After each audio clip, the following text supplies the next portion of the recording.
What's up, everybody? It's the Digital World Podcast. And sorry I didn't get a video out yesterday. I was actually trying to um, go pick up a table that we had bought, and so I didn't get the time to make a video. But we're gonna double up today, and I'll try to keep it as concise as I can because, I'm concerned, and this isn't anything new for you guys who have been keeping up with this channel, but you know, I I want to make sure, one of my goals is to keep you guys focused, not just because there's bad news or focus on negativity. No, no, no, no, no, no, no, no. Here we're keeping you focused and we're keeping you engaged in current events. And the reason that's important is because as we speak, history is being made and the way of life is being transformed. And everything we once considered normal has been shifted. And I was reading this, tweet. This guy, his name is Zuby, and he is, I guess, a famous YouTuber. And he put out this tweet where he said, "I have friends and family who look at me and tell me that I've become radicalized, right?" And then he goes on to explain how the reason they think he's radicalized is because he still believes in the things that he used to believe prior or pre-pandemic, where people could choose, have the freedom of choice, the freedom of assembly, freedom of, to do whatever they want with their own body, right? But now they're calling him a radical because he still chooses those freedoms.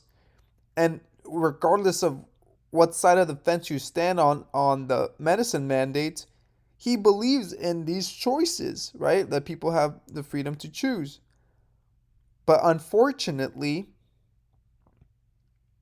people have been brainwashed by the mainstream narratives, the propaganda that's being pushed everywhere you look from all angles. Okay? And information is rampant, but you have to filter through the weeds and actually try to think through what makes sense and what doesn't, because you're getting all this kind of propaganda wherever you search. So here I try to look through all that garbage and get straight to the point on where I think these things are leading. And one of the things I want to focus on, which we've been heavily focusing on, is this mandate, this medicine mandate. And where do these things tend? And I think that's a really, really important thing. Because here we see the OSHA medicine rule, right? And the Biden administration is asking the U.S. Appeals Court to reinstate it. And they declared it unconstitutional, right? So here we see that on Tuesday, the administration asked the U.S. Sixth Court of Appeals to reject an order from another federal appeals court and reinstate its OSHA medicine mandate for private businesses with 100 or more workers. And here it says the several lawsuits that challenge the OSHA rule, known as Emergency Temporary Standard, were combined into one and sent to the Ohio-based Sixth Circuit Court, of which 11 of the 16 judges are Republican appointees.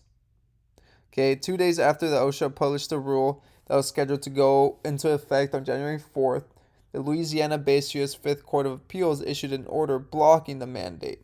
Okay, and now we have everything happening, right? And this is going to be a struggle. You're going to see a back and forth struggle with this. And I believe that this is setting precedent. Who knows when this is taking place, but think of it this way. Look what's happening in Europe, right? Austria and Australia have gone off the rails already. You guys have seen that. And if you're not aware, Austria made it so that first they said that the people who hadn't had the medicine yet had to be locked down. And there was all these protests and stuff. Then later they changed it to everyone had to be locked down. And in Australia, they are now, if you had a close contact or you have the cerveza sickness, they're using military trucks to take you to camps, which I guess they're quarantine camps. Folks, what is happening? I'll tell you what is happening. We're repeating what happened in Germany in the mid to late 30s and early 40s. But people don't see it that way. And what's happening is they're starting in Europe and everything, right? Because technically the United States is considered the beacon of freedom. So all these other places are ahead of the curve when it comes to that.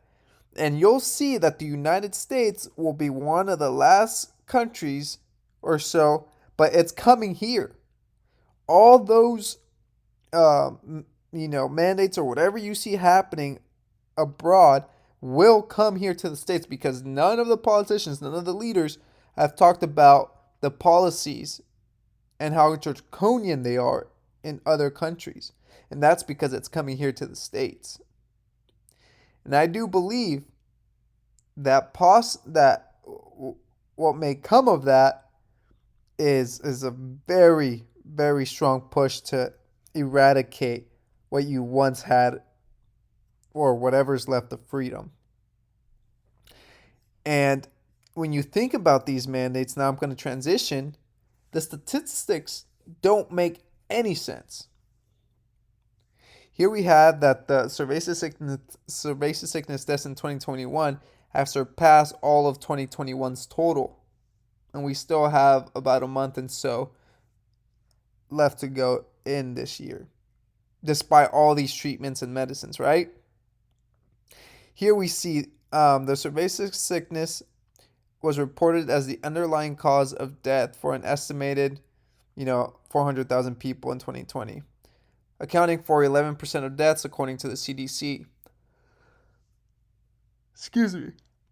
As of Monday, almost 800,000 people have died from the cerveza sickness according to Johns Hopkins University data. That means over 15,000 more people have died in 2021 than last year. And we still have more than a month left. And here's a chart. So what's the point of the mandates? If the statistical evidence doesn't match up, then what's the whole point, right? And that lets you know that this has nothing to do with health. Absolutely nothing to do with health. And this has a lot to do with control. I don't care what way you shape it. If statistically people under 40 have such a small